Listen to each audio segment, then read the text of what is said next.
Hello, कैसे हैं आप सब। उम्मीद करता हूँ बढ़िया, मस्त, झक्कास, बिंदास, एकदम चकाचक। रात 9:30 बज गए हैं और अमरनाथ रात का डोज लेकर हिंदी का आपके लिए हाजिर हो गए हैं। आप सब जानते हैं कि इन दिनों हम आपको पढ़ा रहे हैं साप्ताहिक श्रृंखला के अंतर्गत मिनी कोर्स। और इस मिनी कोर्स में पिछले सप्ताह 4 क्लास हो पाई थी, चूंकि आपके 6 टॉपिक हैं आरों के 2 टॉपिक इस सप्ताह में हुए, यानी कि सोमवार को कल आपने विलोम पढ़ा और आज आप पढ़ने जा रहे हैं वाक्यांश के लिए शब्द या अनेक शब्दों के लिए एक शब्द। दोनों बातें एक ही बराबर हैं। इन टॉपिक को खत्म करेंगे, कल से फिर से मिक्स श्रृंखला चालू हो जाएगी। तो आइए, आप सभी का स्वागत। शुरू करते हैं आज का एपिसोड। शुरू करने से पहले एक बड़ी जबरदस्त बात, उत्तर प्रदेश में एक बेहतरीन वैकेंसी आई है इंजीनियरिंग छात्रों के लिए। बड़े लंबे समय से इंतजार था। यूपीपीएससी एई, तो एई की वैकेंसी आ गई है। उसमें हिंदी प्रीलिम्स और मेंस पैटर्न चेंज हुआ। प्रीलिम्स और मेंस दोनों में हिंदी आएगी। हम हिंदी के लिए खड़े हैं आपके लिए, निस्संदेह निश्चिंत होकर के आप बाकी तैयारी करिए। हिंदी का जिम्मा हम पर छोड़ दीजिए, उस पर चर्चा परिचर्चा आपसे करती ली जाएगी, बातचीत होती रहेगी। तो आइए, आज हम इस मिनी कोर्स श्रृंखला के अंतर्गत वाक्यांश के लिए शब्द का पहला सवाल, जो कि नितांत सरल सवाल है, आपके सामने रख रहे हैं। गोद लिया हुआ के लिए एक शब्द क्या होगा? सरल सवाल है, मुझे नहीं लगता कि आपको इसमें बिल्कुल कोई समय खर्च करना है। गोद लिया हुआ स्वयंभू नहीं होता है। स्वयंभू माने स्वयं उत्पन्न हुआ हो जो। औरस वैध पुत्र। वैध अवैध गुरु जी का होता है जब आप कहते हैं कि कोई सामाजिक रूप से व वैध रूप से इस पति पत्नी बने हो, सामाजिक मर्यादा में पति पत्नी बने हो और उनका प्रॉपर विवाह हुआ हो और उनसे जो पुत्र उत्पन्न हुआ उसको औरस कहते हैं। लेकिन अगर ऐसे संबंध हो जो कि अवैध हो, जो कि सामाजिक मर्यादा के बाहर हो, जो कि सामाजिक नियमों के इतर हो, और ऐसे कोई स्त्री पुरुष संबंध करके कोई पुत्र उत्पन्न हो, तो उसको जारज कहा जाता है। तो जारज को आप अवैध पुत्र कह सकते हैं, औरस को आप वैध पुत्र कह सकते हैं। ऐसा मान लें। सहोदर, सह माने संग, संग उदर माने पेट। एक पेट से जन्म लेने वाले सहोदर भाई को कहा जाता है। उत्तर जो है वह आपका दत्तक है। आपने ये बात पढ़ी होगी जब आपने रानी लक्ष्मीबाई के बारे में पढ़ा होगा, राजा गंगाधर राव के बारे में पढ़ा होगा, तो आपने सुना होगा कि उन्होंने पुत्र, दत्तक पुत्र था उनका। तो दत्तक पुत्र का मतलब होता है गोद लिया हुआ बेटा। तो दत्तक उसी के लिए प्रयोग किया जाता है। बाकी दिए गए शब्दों का यहाँ कोई संदर्भ नहीं बनता। हाँ, अर्थ जानना जरूरी है। सहोदर माने एक पेट से जन्म लेने वाले अर्थात भाई। सहोदरा यही लिखा होता तो बहन हो जाता। स्वयंभू खुद से उत्पन्न होने वाला, स्वयं माने खुद, भू माने पैदा होने वाला। जब आप कहते हैं औरस तो वैध पुत्र है, और जारज जब कहते हैं तो जार से उत्पन्न अर्थात अवैध पुत्र है। जार अवैध पुरुष जो संबंध में होता है, पुरुष को जार कहा जाता है। जो अवैध संबंधों में पुरुष होता है उसको जार बोलते हैं। जो स्त्री कविता रचती है उसके लिए एक शब्द क्या होगा? तो गुरुजी कवि होगा, कवयित्री होगा, आशु कवि होगा, लेखिका होगा। बहुत सरल सवाल है। देखें, कवि वह पुरुष जो रचना रचता है काव्य की, कवयित्री वह स्त्री जो काव्य की रचना रचती है। लेखिका, लेख लिखने वाली को लेखिका कहते हैं। सामान्यतः गद्य के संदर्भ में प्रोज लिखने वाले के लिए लेखिका शब्द का इस्तेमाल करते हैं। आशु कवि का मतलब होता है जो तुरंत कविता रच देता है। आशु बड़ा सुंदर शब्द है हिंदी में, और यह उपसर्ग के रूप में, यानी किसी शब्द के पहले जुड़ करके एक जबरदस्त सेंस, जबरदस्त अर्थ पैदा करता है। क्या पैदा करता है? इसमें अर्थ दे देता है तुरंत। तो जब आप कहते हैं आशु तो इसका भाव होता है तुरंत। तो जब आप कहते हैं आशु कवि, माने वह व्यक्ति जो तुरंत कविता की रचना रच दे, तुरंत रचना रच दे। आपने बोला और आपकी बातचीत से वो कविता निकाल के रख दे, तो उसको क्या बोलेंगे? आशु कवि बोलेंगे। अगर हम आशु वक्ता कह दें तो कोई ऐसा आदमी जिसके सामने कोई टॉपिक रखो और वो तुरंत बिना प्रिपरेशन बोलना शुरू कर दे तो आशु वक्ता हो जाएगा। लिखने का कोई ऐसा तरीका जो आदमी बोलता रहे और आप लिखते रहे, तुरंत तुरंत लिखने की जो तरीका है उसको आशुलिपि कहा जाता है। इसी को शॉर्ट हैंड कहते हैं। जो इस आशुलिपि को सीख लेता है ऐसे आदमी को आशुलिपिक कहते हैं, जो तुरंत शॉर्ट हैंड लिख लेता हो। मैं जिस गति से बोल रहा हूं क्या इस गति से आप लिख पाएंगे? नहीं, बट एक शॉर्ट हैंडर लिख सकता है। मैं जो बोलता जाऊं एक एक लफ्ज बलफ्ज वो लिख देगा, क्योंकि उसने कुछ ABCD का वो छोटा बड़ा का वो सिंबोलाइज्म तरीका सीखा है, उससे वो कर सकता है। तो आशु लिपि तुरंत लिखने वाली। ऐसे ही अगर आशु शब्द में गा लगा दिया जाए तो आशु माने तुरंत, गा माने गमन करने वाला। जो तुरंत गमन कर दे, तुरंत चल पड़े, उसको आशुग बोलते हैं। तो अगर आशुग तुरंत गमन करने वाला हो जाएगा तो यहां समझने की जरूरत है कि आशुग तीर के लिए प्रयोग किया। मन के लिए भी कह सकते हैं, मन भी आशुग ही है, या भी यहाँ है। और अगर आप इस समय हिमालय की वादियों में जाना चाहते हैं तो आप हिमालय पहुंच जाएंगे। अभी आप अपने गांव के अहाते की बात कर ले तो वहां पहुंच जाएंगे। अभी माता जी खाना बना रही होंगी या माता जी बैठी होंगी वो बरामदे में, अगर आप ये इमेजिन कर लें तो वहां पहुंच जाएंगे। तो मन भी तुरंत गति कर लेता है, और तीर के लिए ये प्रचलित शब्द है आशुग। तो आइए, और आशुग का मतलब तुरंत गमन करने वाले के लिए, जहां जहां ऐसा कोई संदर्भ अनेकार्थी बनाया जा सके वो बनेगा। बाकी आशुग तीर आपको याद रखना है। आइए तीसरे प्रश्न पर बढ़ते हैं, और तीसरा सवाल है पांडुलिपि किस वाक्य के लिए उचित है? ध्यान से देखें, आप सब परेशान न हो, हम कमेंट में आपको देख रहे हैं। आज आप प्रीमियर देख रहे हैं तो इस प्रीमियर में हम डायरेक्ट बातचीत नहीं करते हैं आपके कमेंट पढ़ पढ़ करके, लेकिन आपके कमेंट हम इस समय देख रहे होते हैं। जब प्रीमियर चल रहा होता है, प्रीमियर का मतलब आप समझ गए होंगे कि हम आपके लिए पहले मेहनत करते हैं कक्षा की, और उस समय दिखाते हैं और फिर आपके साथ लाइव आनंद लेते हैं कमेंट बॉक्स में। तो हम सब पर नजर है हमारी। तो प्रश्न का उत्तर दीजिए, बाकी वकैती न करिए। पांडुलिपि किस वाक्य के लिए उचित है? लोगों के जानकारी के लिए प्रकाशित सूचना जो इतिहास से संबंधित है? नहीं, पुस्तक की किसी भी किताब की जो हाथ से लिखी प्रति होती है उसको पांडुलिपि कहते हैं। जैसे आप हमसे कहते हैं गुरुजी हिंदी किताब लिखिए, अब बाय द वे हम कोई किताब लिख डालें तो उसका जो वो हमारा हाथ से लिखा हुआ मटेरियल होगा उसको पांडुलिपि कहा जाएगा। उसके बाद वो टाइप होगी, छपेगी, ये जाएगी, सब प्रोसेस होगा, तब वो पुस्तक बनेगी। अभी वो मूल लिपि है तो पांडुलिपि कही जाती है। बढ़ते हैं अगले सवाल पर। किशोरी शब्द के लिए उचित वाक्यांश क्या होगा? किशोरी शब्द है, इसके लिए वाक्य दीजिए। ये वाक्य, हाँ, वाक्यांश से बना शब्द है, वाक्य दीजिए। तो 1 से 10 वर्ष तक की लड़की तो बच्ची होती, हाँ, बालिका होती है। और नई ब्याही वधू को और नवोढ़ा कहते हैं।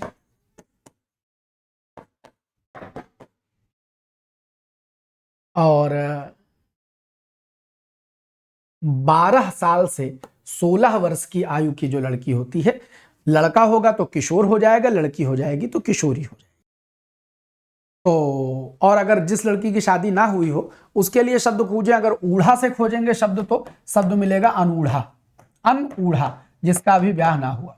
लेकिन अनूढ़ा के लिए, बिन ब्याही कन्या तो अनूढ़ा होती है, लेकिन अनूढ़ा के लिए एक शब्द रूढ़ हो गया है। वो क्या रूढ़ हो गया है? कि अविवाहित कन्या जो किसी से प्रेम करे, मतलब प्रेम करने वाली अविवाहित कन्या, तो उसको अनूढ़ा कहेंगे। ब्याह ना हुआ और किसी को प्रेम करे तो उसको अनूढ़ा कहा जाएगा। अच्छा, प्रेम वाला कोई पैटर्न ना लाया जाए, खाली अविवाहित कन्या जो अपने पिता के घर रहे, पिता के घर रहने वाली अविवाहित कन्या, रहने वाली अविवाहित कन्या, उसके लिए सुवासिनी शब्द का प्रयोग करते हैं। यह भी वाक्यांश में पूछा गया है। या चिरंटी शब्द का प्रयोग करते हैं, चिरंटी शब्द का प्रयोग करते हैं। तो चिरंटी, सुवासिनी, ये दो शब्द घर में रहने वाली अविवाहित कन्या के लिए। और ब्याह ना हुआ हो और उसमें वो प्रेम वाला एंगल जोड़ दिया जाए कि भाई किसी से प्रेम करती हो, तो उसको अनूढ़ा कह सकते हैं। ठीक। और हमारे लिए जो उत्तर था वो तो किशोरी का था ही। 12 से 16 वर्ष की आयु की लड़की हो तो किशोरी, कि लड़का हो तो किशोर हो जाएगा। स्क्रीनशॉट जैसा कुछ लेने का मन हो तो ले सकते हैं। बढ़ते हैं आगे। जो धरती फोड़कर जन्मता, वाक्यांश, जो धरती फोड़कर जन्मता। द्विज, द्विज माने होता है जो 2 बार जन्मता हो। भूधर, जो धरती को धारण किए है, पहाड़ को कहते हैं। ठीक। स्वयंभू, जो खुद पैदा होता है। द्विज, दो बार जन्म ले। उद्भिज, उत माने ऊपर की ओर, तो जो नीचे जमीन में है, जमीन फोड़ करके बाहर ऊपर की ओर निकल करके पैदा लेगा, तो जा माने जन्म लेने वाला। उद्भिज, ऊपर की ओर मुंह करके धरती फोड़ करके जन्म लेने वाले के लिए एक शब्द प्रयोग करते हैं, उद्भिज। तो याद रखिएगा, उद्भिज अच्छा शब्द है। सवाल संख्या 6, बेहतरीन सवाल। क्षण भर रहने वाला, के लिए एक शब्द आप सोचिए, विचारिए और बताइए। क्षण भर रहने वाला क्या उचित शब्द होगा?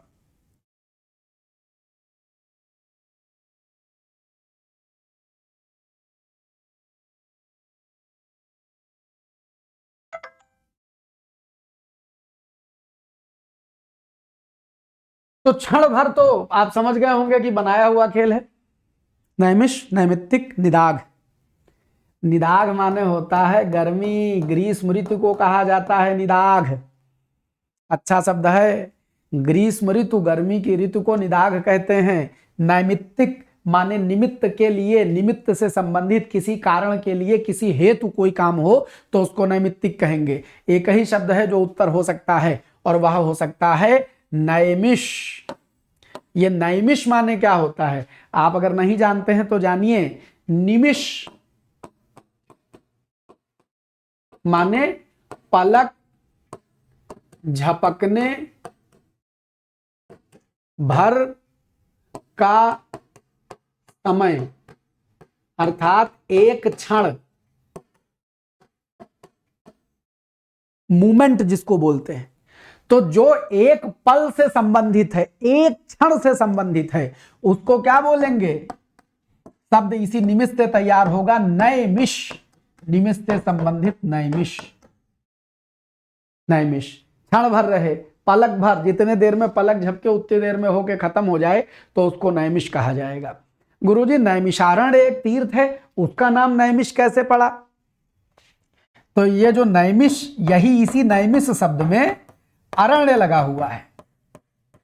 तो दीर्घ संधि से आपके सीतापुर जनपद, सीतापुर है में पड़ता है, हाँ, ये नैमिषारण्य तीर्थ है।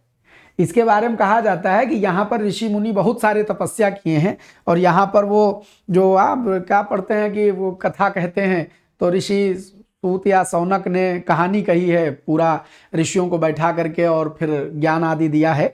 तो वो बड़ा पवित्र स्थल है। तो वो इतना पवित्र स्थल है कि जहाँ निमिष भर में कोई दानव बल समाप्त हो जाए, माने कोई राक्षसी शक्ति जहाँ क्षण भर में मार दी जाए, उसकी पवित्रता से, उसके पुण्य भाव से, जिस क्षेत्र में, जिस अरण्य में, अरण्य माने जंगल, जिस अरण्य, जिस जंगल में, वहां के पुण्य प्रभाव से निमिष भर में, एक पल में, एक क्षण में दानवी शक्ति नष्ट हो जाए, ऐसा जंगल नैमिषारण्य कहा जाता है। तो याद रखिएगा, ये आपका नैमिषारण्य है। इसी नैमिषारण्य को सब नीम सार कहने लगे तो ये हो गया। तो नैमिष क्षण भर में रहने वाला। और यही निमिष शब्द जो है वो आपको एक और शब्द देता है हिंदी का, और वो शब्द है अनिमेष। अनिमेष का मतलब होता है बिना पलक झपकाए, अपलक। तो ये अनिमेष शब्द या निर्निमेष का मतलब होता है अपलक, बिना पलक झपकाए। तो सारा खेल है ऐसे, देखो ये ऐसे एक बार में पलक झपक गई, इसमें जो समय खर्च हुआ उसको बोले एक निमिष, एक क्षण। इस निमिष भर के लिए जो होगा वो हो जाएगा नैमिष। बिना पलक झपकाए कोई रहेगा तो अनिमेष, यानी बिना पलक झपकाए। निर्निमेष, अनिमेष और निर्निमेष दोनों शब्द प्रचलित हैं। तो ये इतनी परिचर्चा आप जान गए। और जिस अरण्य में, जिस जंगल में उसकी पवित्रता से, उसके पुण्य भाव से दानवी बल क्षण भर में, नैमिष, निमिष भर में समाप्त हो जाए, वह अरण्य नैमिषारण्य कहलाता है। न गए हो तो जरूर जाइए, इर्द गिर्द के हो तो कम से कम जाइए। चक्र तीर्थ है वहां और ललिता देवी का मंदिर है, बहुत प्राचीन महात्म्य है उसका, जाने योग्य स्थान है। आइए बढ़ते हैं अगले सवाल पर। कहा अथवा बोला गया या घोषित किया गया?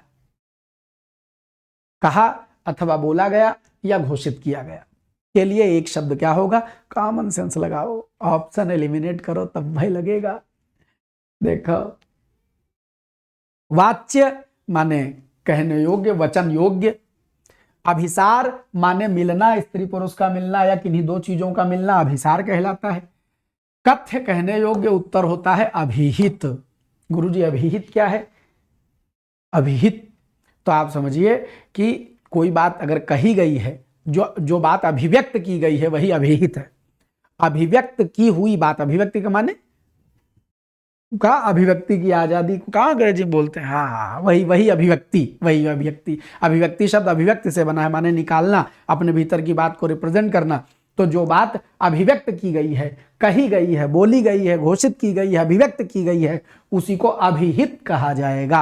अच्छा शब्द है, नया शब्द है, याद रखने योग्य शब्द है। अगले सवाल पर बढ़ते हैं।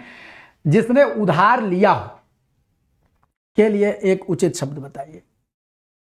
जिसने उधार लिया, तो भाई घूसखोर का उधार से संबंध नहीं, रिश्वत से संबंध है। कृतज्ञ जो किए हुए को मानता है यानी एहसानमंद। उऋण माने जो ऋण से छुट्टी पा गया हो, ऋणी माने जो ऋण लिए हुए हो। तो जिसने उधार ले रखा है वो ऋणी है। अच्छा, इसके लिए ये तो बड़ा सरल शब्द है। दो बड़े प्यारे शब्द चलते हैं जिन पर वाक्यांश पूछा जाता है। एक शब्द होता है उत्तमर्ण और दूसरा शब्द होता है अधमर्ण। बेहतरीन शब्द है। उत्तमर्ण शब्द बना है उत्तम ऋण से। उत्तम ऋण, इसमें संधि हुई है आरी अर। किसमें बनता है आरी अर? आइए आओ आरी अर, गुण संधि में। और अधमर्ण जो बना है वो अधम ऋण से बना है। तो आप जानते हैं उत्तम माने अच्छा और अधम माने नीचा या खराब। तो उत्तमर्ण जो ऋण में उत्तम है अर्थात ऋण देने वाला, यह भी वाक्यांश में आ चुका है। अब अधमर्ण जो ऋण लेने में अधम है, नीचे है, वो अधमर्ण है माने ऋण लेने वाला। तो ऋणी के लिए एक शब्द अधमर्ण भी हो सकता है और ऋण देने वाले के लिए, क्रेडिटर के लिए उत्तमर्ण और डेबिटर के लिए आप अधमर्ण शब्द का प्रयोग कर सकते हैं। वाक्यांश की महिमा अपरंपार है भैया। अगले सवाल पर बढ़ा जाए। 9 नंबर प्रश्न। जो बदला ना जा सके, नश्वर, अविकारी, प्रत्युक्त, आमूल चूल। निहायत सरल सवाल है। देखते ही देखते आपका उत्तर लगाने का मन कर रहा है। ये भटक गए हैं, हम दूसरे सवाल में पहुंच गए हैं, या आ गए अपने सवाल पर। जो बदला ना जा सके, नश्वर जो नष्ट हो जाए, कोई सेंस नहीं बनता है। आमूल चूल, मूल माने होता है जड़, चूल माने होता है एक एक।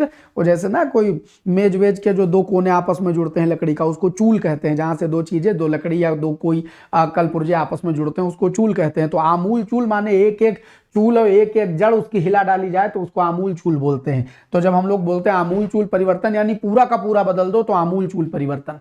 तो आमूल चूल का यहां सेंस नहीं बनता है। यहां तो बात है जो बदला न जा सके। प्रत्युक्त माने होता है बदले में कहा हुआ। उचित उत्तर है अविकारी। विकार माने परिवर्तन, विकारी माने परिवर्तनीय। अविकारी का अर्थ हुआ अपरिवर्तनीय। What does it mean? अपरिवर्तनीय, अपरिवर्तनीय, इतनी सी बात है। तो जो बदला जा सके के लिए यही शब्द बेहतर हो जाएगा। सवाल संख्या 10। रुकावट डालने वाला, इसके लिए एक शब्द क्या है? रुकावट डालने वाला के लिए एक शब्द क्या माना जाए? दुर्निवार, जिसको हटाना मुश्किल हो।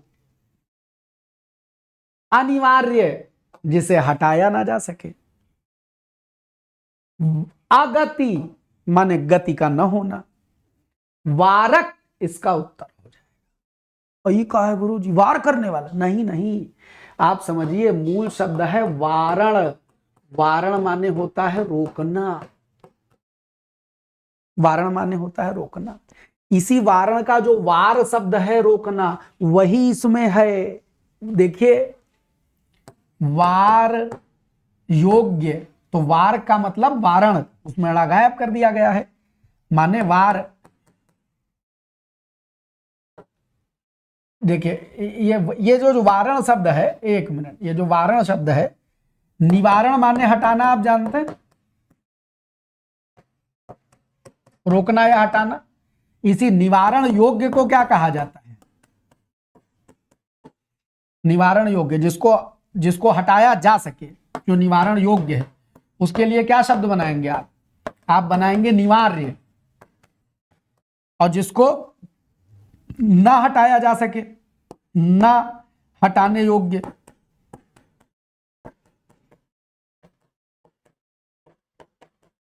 शब्द क्या बनेगा? अनिवार्य। ये बेहतरीन बात है निवार्य निवारण योग्य, हटा देने योग्य, जो रोका ना जाए हटा दो, और न हटाने योग्य क्या हो जाएगा, अनिवार्य हो जाएगा। आप कहेंगे गुरुजी परीक्षा में अनिवार्य प्रश्न होता है, उसका मतलब क्या है? अनिवार्य का मतलब कि सब सवाल हटा सकते हो, वो नहीं हटा सकते। पहला प्रश्न अनिवार्य है, माने इसका निवारण नहीं कर सकते, इसको दूर नहीं कर सकते, इसको रोक नहीं सकते, इसको तो करना ही पड़ेगा। तो निवारण योग्य निवार्य है, न हटाने योग्य अनिवार्य है। और जिसको हटाना मुश्किल हो, हटाना कठिन हो, तो क्या हो जाएगा? दुह, माने कठिनाई से जिसका हो सके निवारण, तो वो हो जाएगा दुर्निवार। सब इसी वारण या वार से बना हुआ है। तो वारक रुकावट डालने वाला, वारण रोकना, निवारण वारण या निवारण उसी रोकने के अर्थ से हटाना, निवारण योग्य निवार्य, ना हटाने योग्य अनिवार्य, जो हटाना कठिन हो वो दुर्निवार हो जाएगा। तो ध्यान रखिएगा, रुकावट डालने वाले को क्या बोला जाएगा? वारक बोला जाएगा। वारक, वारण माने रोक देना, हटा देना, बाधा डालना, वारण। ठीक। और राम की शक्ति पूजा में सूर्यकांत त्रिपाठी निराला रावण वारण शब्द का प्रयोग करते हैं। रावण के वार को रोकते हुए भगवान श्री राम, ऐसा भाव आता है उसमें। और बस इतना ही। और बाकी जब अगति शब्द देखते हैं तो हमको दुष्यंत कुमार का एक कविता याद आ जाती है कि मेरी प्रगति और अगति का मापदंड बदलो तुम। कविता सुनिएगा कि मेरी प्रगति और अगति का मापदंड बदलो तुम, क्योंकि जुए के पत्ते सा मैं अभी अनिश्चित हूं। कब बेगम खुल जाएगी, कब बादशाह एक झटके में जीत जाएंगे कि हार जाएंगे, कुछ पता नहीं। तो मेरी प्रगति और अगति का मापदंड बदलो तुम, क्योंकि जुए के पत्ते सा मैं अभी अनिश्चित हूं। ये पूरा गीत 1 सेकंड होगा मेरे पास कहीं, बहुत जबरदस्त है। हाँ यही, मेरी प्रगति और अगति का मापदंड बदलो तुम, क्योंकि जुए के पत्ते सा मैं अभी अनिश्चित हूं। मुझ पर हर ओर से चोटें पड़ रही हैं, कोपले उग रही हैं, पत्तियां झड़ रही हैं। मैं नया बनने के लिए खराद पर चढ़ रहा हूं, लड़ता हुआ नई राह गढ़ता हुआ आगे बढ़ रहा हूं। संघर्षों की कविता है। अगर इस लड़ाई में मेरी सांसें उखड़ गई, मेरे बाजू टूट गए, मेरे चरणों में आंधियों के समूह ठहर गए, मेरे अधरों पर तरंगाकुल संगीत जम गया, या मेरे माथे पर शर्म की लकीरें खिंच गई, तो मुझे पराजित मत मानना, समझना तब और भी बड़े पैमाने पर मेरे हृदय में असंतोष उबल रहा होगा। मेरे उम्मीदों के सैनिकों की पराजित पंक्तियां एक बार और शक्ति आजमाने को, धूल में खो जाने या कुछ हो जाने को मचल रही होंगी।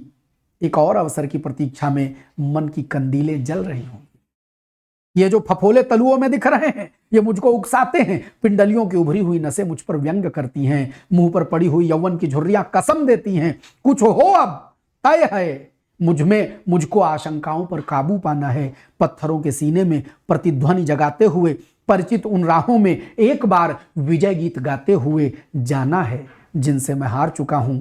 इसलिए मेरी प्रगति और अगति का मापदंड बदलो तुम, क्योंकि मैं अभी अनिश्चित हूं। दुष्यंत कुमार का गीत, जब मैं कभी निराशा के क्षणों में जीवन में हुआ हूं तो मैंने इस गीत को पढ़ा है और ऐसे ही कहा है कि मेरी प्रगति और अगति का मापदंड बदलो तुम, क्योंकि जुए के पत्ते सा मैं अभी अनिश्चित हूं। इसी भाव से प्रेरित होकर मैंने एक गीत लिखा था। उस गीत की अंतिम पंक्तियां थी कि आज भले धूमिल हूं पर गगन का तारा हूं, भटका बंजारा हूं किस्मत का मारा हूं। तो आइए, अगति से हमको एक पूरी कविता याद आ गई। वारक रोक देने वाला, रुकावट डालने वाला, और अनिवार्य जिसको हटाया ना जा सके, जिसका निवारण ना किया जा सके, दुर्निवार जिसका कठिनाई से निवारण किया जा सके। वारण माने रोकना, इसीलिए वारक माने रोकने वाला है, रुकावट डालने वाला। यह शब्द सारे याद रखिएगा। अगले प्रश्न पर बढ़ते हैं। नीतिज्ञ शब्द के लिए एक वाक्य बताइए। नीतिज्ञ, मां साहब अब तो हम जानते हैं, ज्ञा माने जानना। अरे एकदम आत्मा में उतर गई है हिंदी। ज्ञा माने जानना, तो क्या जानने वाला? जो नीति को जाने वो नीतिज्ञ, जो धर्म को जाने वो धर्मज्ञ, जो मर्म को जाने वो मर्मज्ञ, जो गणित को जाने वो गणितज्ञ। तो नगर में रहने वाला नीतिज्ञ होगा? नहीं। मनन करने योग्य होगा? नहीं। जिसका चित्त एक विषय में लगा हो? नहीं। जो नीतिवान हो, कितना सुंदर शब्द गढ़ दिया, ज्ञा या जानना शब्द लगाया ही नहीं। नीतिवान माने नीति वाला, नीति वाला वही तो होगा जिसको नीति मालूम होगी, जिसको नीति का ज्ञान होगा। तो कितना सुंदर खेल कर गए, बस इसमें तनिक नीति करके एक और खेल कोई बना दिया होता तो कठिन बन जाता। लेकिन प्रीवियस ईयर पेपर था तो हम कहे क्या इसमें छेड़छाड़ करें, हूबहू जाने दीजिए, अच्छा शब्द है। नीतिज्ञ क्या हो जाएगा, ज्ञ माने जानने वाला, नीति को जानने वाला, तो भाव क्या हो जाएगा, नीति को जानने वाला होगा तभी तो नीतिवान होगा। जिसके पास बुद्धि होगी वही तो बुद्धिमान होगा। ठीक, तो आइए आगे बढ़े। जो भवन गिर गया हो, वाक्य के लिए एक उपयुक्त शब्द क्या होगा? बहुत सरल सवाल है।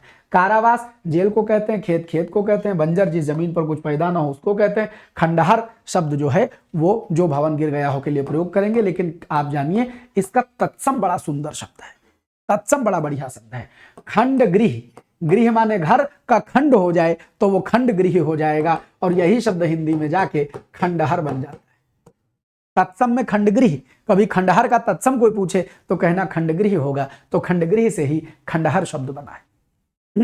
12 बढ़े। नीचे पहनना का कपड़ा, वाक्य के लिए एक शब्द क्या होगा? आया हुआ सवाल, बेहतरीन सवाल है। तो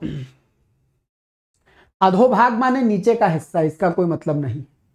उत्तरीय, परिधेय, परिधेय और परिप्रेक्ष्य, तो परिप्रेक्ष्य माने भेजने योग्य। आप यहां बैठे हैं, आपने किसी से कहा है भैया जा गिलास पानी भर लाओ, अच्छा जाओ ये सामान उनको दे आओ, तो वो आपका परिप्रेक्ष्य है जिसको आप भेजते हैं। साधारणतः ये आप किसी से कह सकते हैं, लेकिन ऐसा काम जिससे करवाया जाता है उसको न दास या नौकर ही कहा जाएगा, तो नौकर का समानार्थी प्रयोग है ये। तो परिप्रेक्ष्य माने नौकर होता है, भृत्य होता है, दास होता है, याद रखिएगा। और परिप्रेक्ष्य का अगर वाक्यांश में बनाए तो भेजने योग्य होता है। ठीक। परिधेय, उत्तरीय, जो वस्त्र कमर के ऊपर पहनते उसको उत्तरीय कहते हैं, ऊपर जो दुपट्टे की तरह डाला जाता है। उत्तर क्या है? परिधेय। आप जानते हैं परिधान माने कपड़ा होता है, परिधान माने कपड़ा होता है, तो परिधेय क्या हो जाएगा? पहनने योग्य। तो एक वाक्यांश इसका बनता है पहनने योग्य। जो कुछ भी पहनने योग्य है उसको परिधेय बोलते हैं। लेकिन परिधेय विशेष रूप से नीचे यानी कमर के नीचे पहनने के कपड़े को बोला जाता है।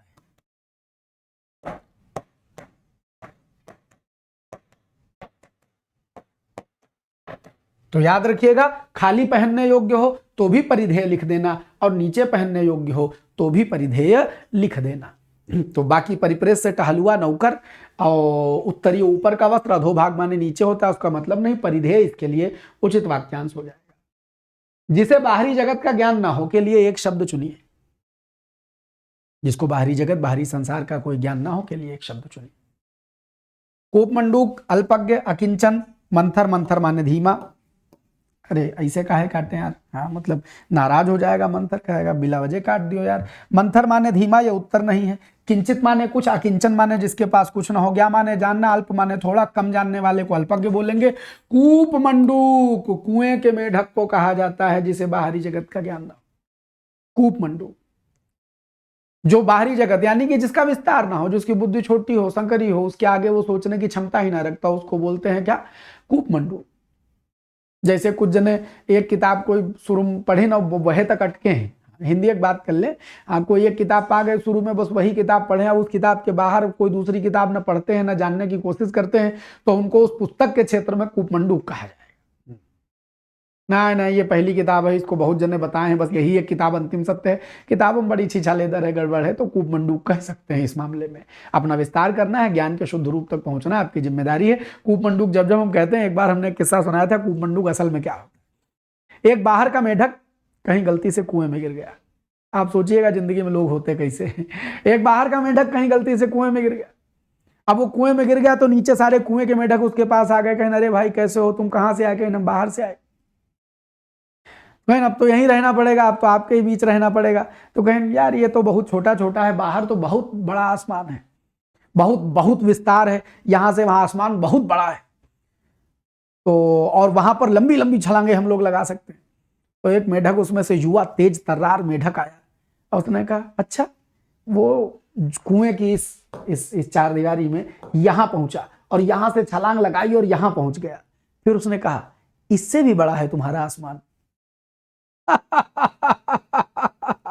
ये है कुएं का मेढक।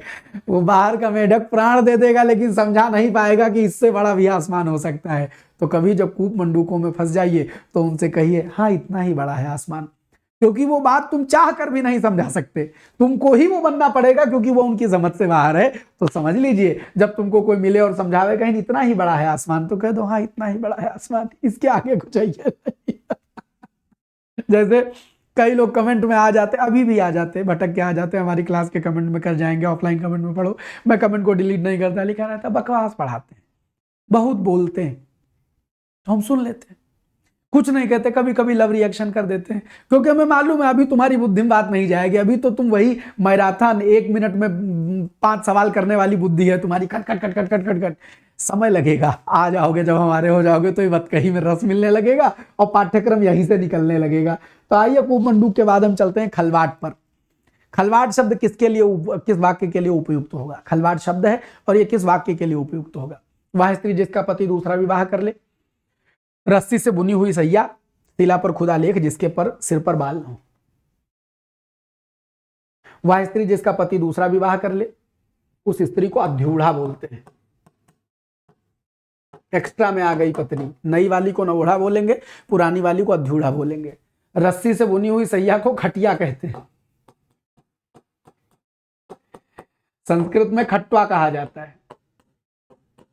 बहरहाल इसका खलवाट से कोई मतलब नहीं है। शिला पर खुदा लेख शिलालेख कहलाते हैं। बचा क्या? जिसके सिर पर बाल ना हो उसको खलवाट कहते हैं। गंजा, गंजा। कुछ लोगों के दिल पर बात लग गई होगी, हाय मास्टर साहब हैं बाल झड़ रहे हैं उसके ऊपर से आप गंजा कह रहे हैं। अच्छा, आजकल लड़कों को बड़ा दर्द है ये, हाँ, लड़कों के एक तरफ से बाल झड़ना शुरू हुए हैं, बेचारे 30, 32, 35, 40 छूते छूते मतलब एकदम गायब बाहर। तो खलवाट, जिसके सर के बाल गायब हो गए हो, गंजा हो गया, उसको खलवाट कहते हैं। आगे बढ़ते हैं। कष्ट सहकर होने वाला कार्य, जो कष्ट सहकर होने वाला कार्य है उसको क्या बोलेंगे? हम तो चाह कर खलवाट हो लेते हैं, हमारे बाल हैं ठीक ठाक, हम चाह कर खलवाट हो लेते हैं, हमको लगता है कौन खोपड़ी बाल रखे, ये वाला मामला है। देखो, कष्ट सहकर होने वाला कार्य, अभेद्य जिसको भेदा ना जा सके, दुष्कर, श्रमजीवी, दुर्गम, दुहगम जहां कठिनाई से जाया जा सके। दुह शब्द जहां भी लग जाए वहां कठिनाई का भाव आ जाएगा। कहें दुह गम तो शब्द बनेगा दुर्गम, जहां कठिनाई से जाया जा सके। दुह लंघ्य, दुह लंघ्य जिसको कठिनाई से लांघा जा सके। दुह प्राप्य, दुष्प्राप्य जिसको कठिनाई से पाया जा सके। दुह कर, दुष्कर जिसको कठिनाई से किया जा सके। तो दुह लगे तो कठिन आ जाएगा, तो कष्ट सहकर कठिनाई से होने वाला कार्य दुह कर, जिसको बड़ी कठिनाई से किया जाए उसको दुष्कर कहेंगे। दुर्निवार जिसका निवारण कठिनाई से किया जा सके, ठीक। दुर्लभ जिसको कठिनाई से पाया जा सके। तो दुह भाव उपसर्ग के रूप में कठिनाई जैसा अर्थ देने लगता है। आगे बढ़ें और 17 पर, जिसका स्वर्गवास हो गया हो यानी मर गया हो के लिए एक शब्द क्या होगा? मृत्यु, मृत प्राय, दिवंगत और मरणासन। तो आप जानते हैं कि मृत्यु माने मरना, मृत प्राय माने मरने के समीप, मरणासन माने मरने के समीप, दिवंगत जो चला गया इस संसार से, गत हो गया। वैसे आप जानते हैं कि दिव माने क्या होता है? दिव आकाश और स्वर्ग के लिए प्रयोग किया जाने वाला शब्द है। तो दिवंगत जो दिव को चला गया, जो स्वर्ग को चला गया, बोले वो दिवंगत हो गए, माने वो चले गए हैं कहाँ? स्वर्ग की ओर, आकाश की ओर, अंतरिक्ष की ओर प्रस्थान कर गए, आत्मा शरीर छोड़कर चली गई। तो दिवंगत यह शब्द है, दिवंगत से दिवंगत बना है। दिव आकाश, अंतरिक्ष, स्वर्ग आदि के लिए प्रयोग किया जाने वाला शब्द है। आइए आगे बढ़ते हैं। मवेशियों के लिए उचित या उपयुक्त, जो मवेशी यानी जानवर होते हैं उनके लिए उचित या उपयुक्त अगर कोई चीज है तो वो उसके लिए एक बेहतर शब्द क्या होगा? पाशविक, पशव्य, पशुता, पशु प्रेरण। तो पशु प्रेरण माने होता है जानवर को हाँकना। कोई भेड़े चरा रहा है, कोई गाय चरा रहा है, ये जो हाँकना होता है उसको पशु प्रेरण कहते हैं। पशुता पशु की भाववाचक संज्ञा है। पाशविक पशु जैसा, पशु संबंधी, पशु के योग्य पशव्य, पशुतव्यत से बना है पशव्य। तो जो पशु के योग्य है, जो पशु के लिए उपयुक्त है, जो पशु के लिए उचित है, उसको बोलेंगे पशव्य। बात समझ गए? बाकी जितने शब्द हैं वो खाली खेल के लिए बनाए गए थे। कठिन था गुरुजी, कोई बात नहीं, ऑप्शन एलिमिनेट करके पहुंच गए होगे। 19 नंबर, जो नभ में चलता है के लिए एक शब्द बताइए। नभचाली, खच्चर, नभोत्पन्न, खेचर। तो सुनो भाई, नभचाली फर्जी शब्द बनाया गया है। खच्चर जो घोड़े और गधे का संकरण होता है उसको खच्चर बोलते हैं। नभोत्पन्न जो नभ में पैदा हो, खेचर। हमने बताया है आपको कई बार, खा एकमात्र एकाक्षरी शब्द है जिसका अर्थ होता है आकाश। एकमात्र नहीं, और भी तमाम होंगे संस्कृत में। बहरहाल ख माने आकाश होता है। अब अगर ख माने आकाश होता है और हम कहें ख ग माने आकाश में गमन करने वाला, तो ये पक्षी हो जाएगा, या जो भी आकाश में गमन करे उसको खग बोल सकते हैं। और खेचर आकाश में विचरण करने वाला। नभचर, आप इसको नभचर भी कह सकते हैं। जो खेचर का मतलब है वही नभचर का मतलब है, लेकिन नभचाली नहीं कह सकते हैं। अगर इसी में खा में लगा दिया जाए गोल, खगोल माने इस संपूर्ण धरा का अध्ययन। आकाश जो गोल आकाश यानी धरती के ऊपर जितना आकाश दिखाई पड़ता है वो खगोल है, तो खगोल यानी आकाश का अध्ययन, तो खगोल हो जाएगा। तो ख माने आकाश होता है। खमंडल माने आकाश मंडल, आकाश मंडल को खमंडल कहेंगे। तो ख माने आकाश होता है, इसको याद रखिएगा। आइए आगे बढ़ते हैं। जल में रहने वाले प्राणी के लिए क्या कहेंगे? तो जो नभ में रहेगा भैया उसको नभचर कहेंगे, और जो जल में रहेगा उसको जलचर कहेंगे। जल को धारण करता है बादल, जल की निधि यानी जल का खजाना होता है समुद्र, और जल से पैदा होता है कमल। जा माने जन्म, निधि माने खजाना, धर माने धारण करना, और जल में विचरण करते हैं जलचर। तो जल में जो पह रहे प्राणी उसको क्या कहेंगे? उसको गुरुजी जलचर कहेंगे। चतुर्भुज शब्द के लिए उपयुक्त वाक्य क्या होगा? कभी सरल कभी कठिन, दोनों प्रकार चलता है। 2-3 सवाल खाली कठिन थे, बाकी नितांत सरल थे। और याद रखना, जो प्रीवियस ईयर पेपर है अब वो तुम्हारे लिए पानी है। सब प्रीवियस ईयर पेपर है ये। चतुर्भुज शब्द के लिए उपयुक्त शब्द बताए। जिसकी 4 भुजाएं उसको चतुर्भुज कहेंगे। और का मास्टर साहब, इसमें कौन बड़ी बात है? जिनकी 4 भुजाएं उनको चतुर्भुज कहेंगे। जिनके 4 आनन है उनको चतुरानन कहेंगे। 4 युगों के समूह को चतुर्युग कहेंगे, और 4 वर्णों के समूह को चतुर्वर्ण कहेंगे। चतुर्वर्ण चतुर्वर्ण कहेंगे। चारों वर्ण कौन कौन से हैं? ब्राह्मण हैं, क्षत्रिय हैं, वैश्य हैं और शूद्र हैं। 4 युग कौन से हैं? सतयुग है, द्वापर है, सतयुग, त्रेता,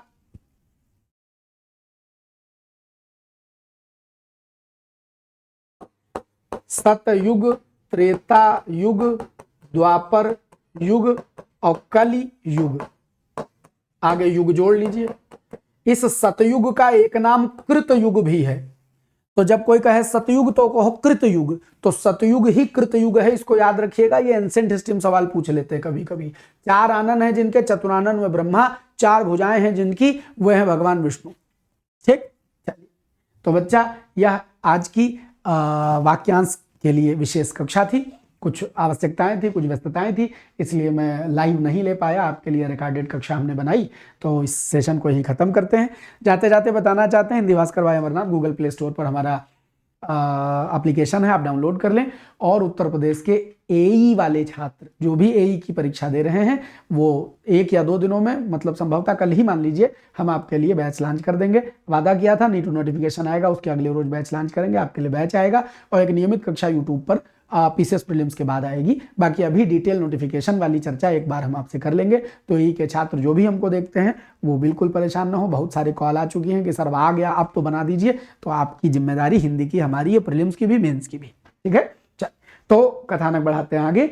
और ये क्या है, हिंदी भास्कर भाई अमरनाथ, ये हमारा एप्लीकेशन है। आर का प्रीलिम्स का बैच और आर का मेंस का बैच अवेलेबल है। आपकी इच्छा, जो भी बैच लेना चाहें ले सकते हैं। सीसेट हिंदी लेने का जरूरत नहीं है। साकार बैच अगर आप चाहें, आपकी रीजनिंग में थोड़ी बहुत दुविधा हो तो रीजनिंग का बैच ले सकते हैं, क्योंकि ये आर में भी काम आ जाएगा। हिंदी की टेस्ट सीरीज आप ले सकते हैं, 200 रुपये में 20 टेस्ट हैं। उत्तराखंड के छात्रों के लिए देवभूमि बैच है। It's 98%, 99% it is completed. फरवरी में एग्जाम है, तब तक हम बड़े अच्छे से कंप्लीट करके आपसे इस पर चर्चा विमर्श भी कर लेंगे। जो भी उत्तराखंड के छात्र हैं वो इसको ज्वाइन कर सकते हैं, जो यूकेपीएससी का पॉलिटेक्निक का पेपर दे रहे हैं। तो बच्चा, आज के एपिसोड को करेंगे यहीं खत्म। अब आखिरी में कोई शेर नहीं मिलेगा, क्योंकि कविता हमने शुरू में सुना दी थी। ये आखिरी में शेर हमने एक तो शॉर्ट, एक तो बहुत पुराना वीडियो हमको हमारा मिल गया। हम गए थे, बहुत पुराना नहीं, अभी मार्च में गए थे जब तमिलनाडु। तो वो एक वो क्या कहते हैं, एक वीडियो था, वो कहीं बैठे एकदम शाम के धुंधलके में चाय पी रहे हैं, तो वो वीडियो डाला था और उस पर फहमी साहब का एक शेर बोला था। वो शेर है कि सब अदाकार हैं पता है मुझे, सब अदाकार हैं पता है मुझे, पर तमाशा तो देखना है मुझे, पर तमाशा तो देखना है मुझे। और इसी के साथ इस सेशन को करते हैं यहीं खत्म। मिलेंगे कल सवेरे, दोपहर, शाम, 3 डोज में। Bye bye.